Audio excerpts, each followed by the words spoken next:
uaminifu wako ndio utakao kutoa hapo kukupeleka hatua nyingine, lakini pia uaminifu wako utakubakiza pale unapotaka kwenda. Mfano wa Yakobo alipokwenda kwa mjomba wake Labani, ni kweli kule kulikuwa kwa mjomba, ni kweli pale alipokuwepo mama yake alizaliwa na Labani. Rebeka ni mama yao Yakobo na Esau, alitoka kwenye uzao mmoja wa Betueli pamoja na Labani, baba mmoja. Lakini Yakobo akiwa kule, maandiko yanatuambia akatenda kwa uaminifu. Akuangalia hapa yuko mjomba. Kuna watu wengine wakikaa kwa wajomba zao, basi kila siku show mjomba yupo kila wakati. Mjomba unasemaje?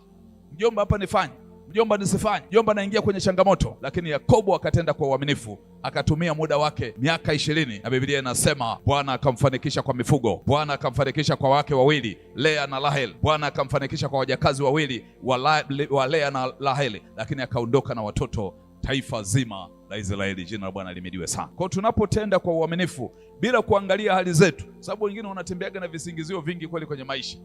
Yaani anakaa sehemu anakwambia bwana, si unaona lakini wanavyonitendea, si unaona mateso wanaonipa, kwa hiyo mimi bwana, kwa sababu wananifanyia hivi, basi na mimi natakiwa nifanye hivi. Lakini wewe ni mtumishi wa Bwana, hauna wakati mwingine unawaambia kuna wakati wa Mungu. Wakati wa Mungu ukija, manake haya unaopitia leo hayatakuwa kama hivi unavyopitia. Kuna mahali Bwana atakuinua, Bwana atakubariki, Bwana atakutegemeza, na Mungu ataonekana na wewe utaonekana. Kwa hiyo tunapotafakari juu ya maisha ya Yakobo, natamani tuangalie uaminifu wake hata baada ya kutoka kwa Labani. Soma ilikuwa sura ya 31, ile sura ya 32. Ukiangalia mstari ile ya sura ya 32 utaona namna ambavyo uaminifu wa Yakobo ulivyoweza kutembea hata baada ya kufanikiwa.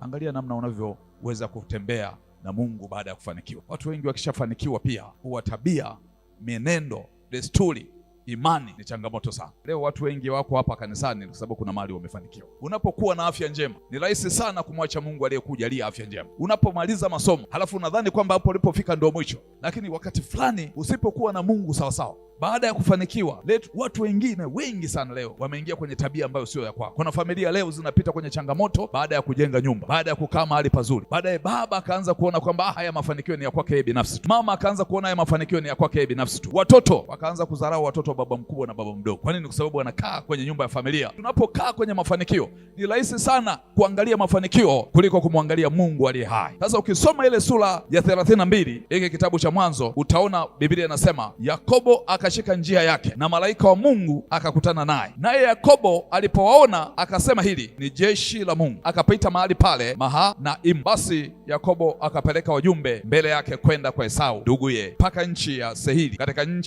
nchi anasema katika nyika ya Edomu. Akawaagiza akisema, mwambieni hivi bwana wangu Esau, hivi ndivyo asemavyo mtumwa wako Yakobo, nimekaa ugenini kwa Labani na kukawia huko hata sasa, nami nina ng'ombe, nina punda, nina kondoo, nina watumwa, nina wajakazi. Nimepeleka watu wampashe bwana wangu habari, nipate neema machoni kwake. Yakobo alipofanikiwa, ingawa ukirudi nyuma kule kwenye maandiko, Biblia inatuambia kwamba baraka wa Esau ndio aliochukua Yakobo, lakini utajifunza jambo la msingi sana hapa, kwamba Yakobo akijua kwamba kuna mbaraka alitembea nao, sio wa kwake, aliamua kwenda kwa yule mwenye mbaraka ambaye ni kaka yake. Angekuwa kijana mwingine angedharau kaka yake, asingerudi kuonana na kaka yake. Maandiko hapa yanatuambia kwamba aliporudi kwa Esau anasema, mimi ni mtumwa wako. Ingawa Yakobo alikuwa vizuri. Bwana asifiwe sana. Bwana asifiwe sana. Alikuwa uchumi uko vizuri, kama ni maokoto, siku hizi mnasema maokoto, yuko vizuri, ana mifugo, ana familia.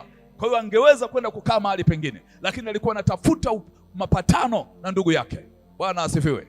Aliona kwamba kuwa na mifugo, kuwa na heshima, kuwa na wake, kuwa sio na watoto sio kitu, isipokuwa amani ndio itanipa kitu ndani yangu. Anaamua kwenda kupatana na ndugu yake. Anajua kwamba vyote hivi nilivyokuwa navyo, kama sina amani, vitapotea vyenyewe kama barafu.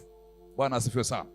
Kwa anaenda kupatana na ndugu yake, na anapofika, Yakobo hajiinui kwa sababu ana mifugo, hajiinui kwa sababu ana mali. Anasema, mimi mtumwa wako. Hivi mara ngapi matajiri wanaweza kusimama mahali wakaheshimu watu ambao hawana kitu? Sasa Yakobo akiwa amefanikiwa hapa, akahesabu sio kitu mali zake. Akarudi kwa Esau akamwambia, mimi ni yule mdogo wako, anatafuta mapatano, anatafuta upendo, anatafuta fadhili. Yakobo anamshukuru Mungu sana, anamtukuza Mungu sana, alafu anamwambia Mungu maneno haya, uniokoe sasa na mkono wa ndugu yangu, mkono wa Esau, maana mimi namuogopa asije akanipiga, na mama pamoja na wana. Alikuwa anarudi na watoto, na akajua Esau ana hasira ile ya zamani. Ndio maana wakati mwingine wanasema ni Mungu peke yake tu ndio anayetufariji.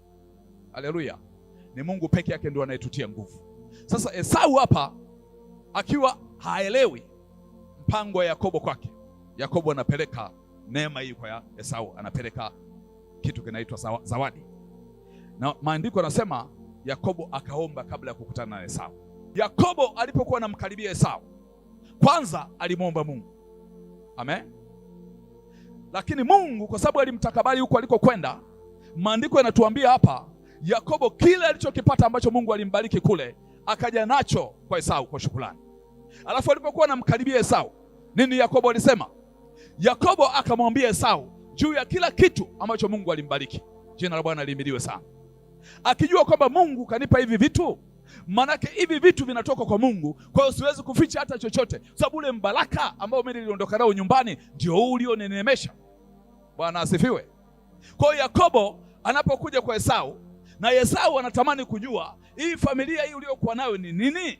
Yakobo anasema, mimi mjakazi wako hawa ni watoto wangu, mimi mjakazi wako hawa ni wake zangu, mimi mjakazi wako hawa ni wajakazi wa wake zangu. Lakini sio hiyo, na hii mifugo anasema ni Bwana amenineemesha kule nilikokwenda. Unajua familia nyingi leo zinapita kwenye mapito, kwa sababu mimi naweza nikagombana na mdogo wangu, alafu ule ugomvi tunaofanya wa mke wa mdogo wangu na mke wa mdogo, na mimi na mke wangu tunafanya ule ugomvi wa mke wa watoto wa mdogo wangu na watoto wangu, alafu baadaye unakuwa ni ugomvi wa kifamilia. Sijui kama naelewa hapo. Formula yake ni kwamba kama Yakobo angewalisisha watoto wake ugomvi wake na Esau, maana walipokutana na Esau watoto wa Yakobo wasingekili kupiga magoti au kuinamia Esau baba yao mkubwa. Kumbe unapogombana na familia, unapogombana na mtu kwenye familia, unapogombana na mtu kanisani, unapogombana na mtu mahali popote, usirithishe ugomvi. Kuna watu leo wanapita kwenye changamoto sababu kuna mahali yeye alipogombana na mtu X akatamani Y, Z, N, M wote walithi ugomvi wao. Lakini kuna wakati ambao mimi na huyu bwana tutapatana, basi tukalisishe tena mapatano. Bwana asifiwe sana. Mimi nikigombana na mke wangu, ule ugomvi si mimi na mke wangu. Ukigombana na mumeo, ule ugomvi wewe na mume wako. Sasa kuna watu wengine wanahamisha ugomvi, unakuwa ugomvi sasa atapeleka kwao, kwa baba na mama yake, atapeleka kwa mashemeji, atapeleka kwa mashangazi, atapeleka kwa wajomba. Sasa kule wajomba hawajui kwamba hukumlisha kuja mkapatana. Kwa hiyo jifunze kwa Yakobo ambaye alikuwa mwaminifu. Alisema mimi ugomvi wangu na Esau hauwezi kuwa ugomvi wa familia, ni ugomvi wa mimi na kaka yangu. Kwa hiyo ugomvi wa mimi na kaka yangu hautakuwa ugomvi wa watoto wa Esau na watoto wangu, hautakuwa ugomvi wa mke wa Esau na mke wangu, hautakuwa ugomvi wa familia, hautakuwa ugomvi wa taifa. Ndicho kilichomfanikisha Yakobo.